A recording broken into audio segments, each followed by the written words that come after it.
서문. 깨달음은 찾는 것이 아니라 확인하는 것이다. 우리는 삶을 살아가며 늘 무언가를 찾고 있다고 느낍니다. 더 나은 선택, 더 깊은 이해, 더 평안한 마음, 그리고 언젠가는 도달해야 할 어떤 완성된 상태를 상상하며 오늘도 한 걸음 더 나아가려 했습니다.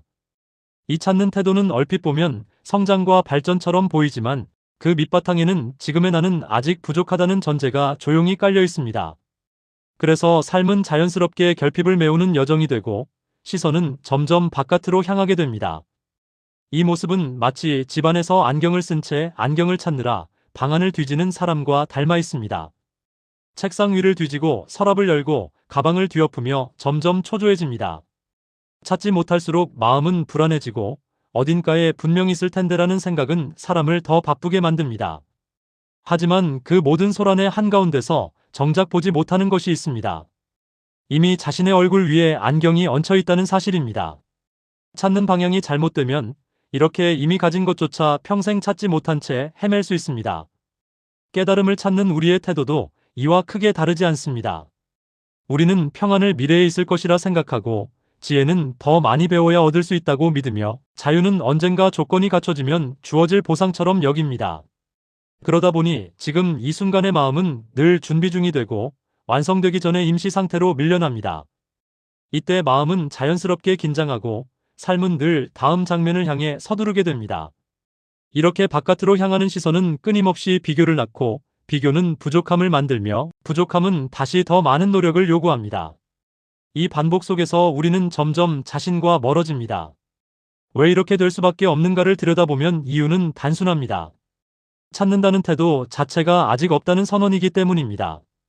아직 모자라고 아직 도달하지 못했으며 아직 충분하지 않다는 전제가 깔려있는 한 마음은 편안해질 수 없습니다. 그래서 수행이든 공부든 글쓰기든 찾으려는 자세로 시작하면 처음부터 마음은 긴 호흡을 잃어버립니다. 반면 확인한다는 태도는 이미 있다는 전제 위에서 출발합니다. 이미 내 안에 있으나 분명히 보지 못했을 뿐이라는 관점은 마음을 즉시 안정시킵니다. 안정된 마음만이 미세한 것을 볼 수 있고 조용한 마음만이 본래의 모습을 알아차릴 수 있습니다. 이를 길을 묻는 여행자에 비유할 수 있습니다.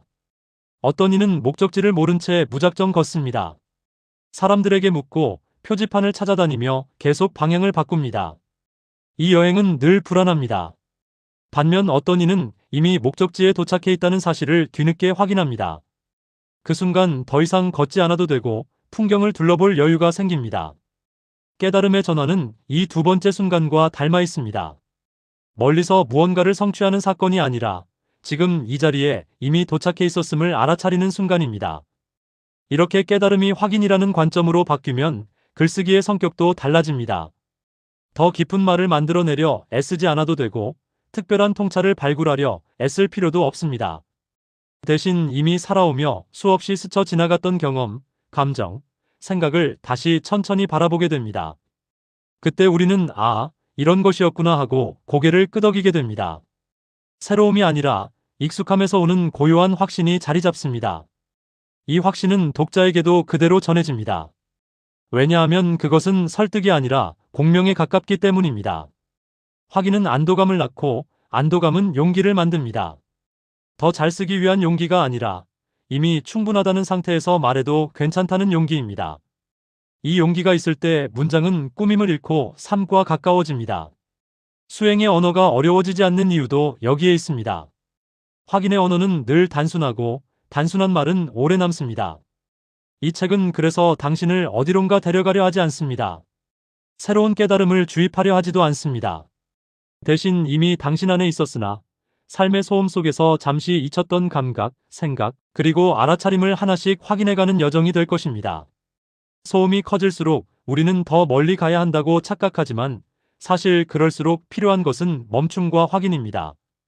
이제 다음 장에서는 우리가 왜 그렇게 쉽게 소음 속에서 자신을 잃어버리게 되었는지를 살펴보려 합니다.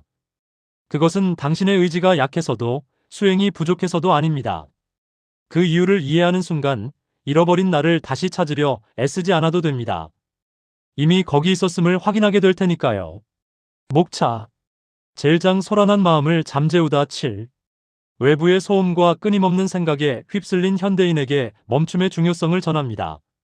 생각을 밀어내지 않고 객관적으로 바라볼 때 마음은 자연스럽게 비워지고 과거와 미래에 집착을 내려놓아 현재에 머무를 수 있으며 그 자리에서 진정한 평온이 시작됩니다. 제2장 가려진 나를 마주하다 29. 멈춤 속에서 드러나는 두려움과 고통을 피하지 않고 마주함으로써 진짜 자신을 발견하는 과정을 다룹니다. 타인의 평가에 갇힌 시선에서 벗어나 부족함까지 있는 그대로 받아들일 때 자기 부정은 사라지고 내면의 자유가 열립니다. 제3장 세상의 문법이 바뀌는 순간 47.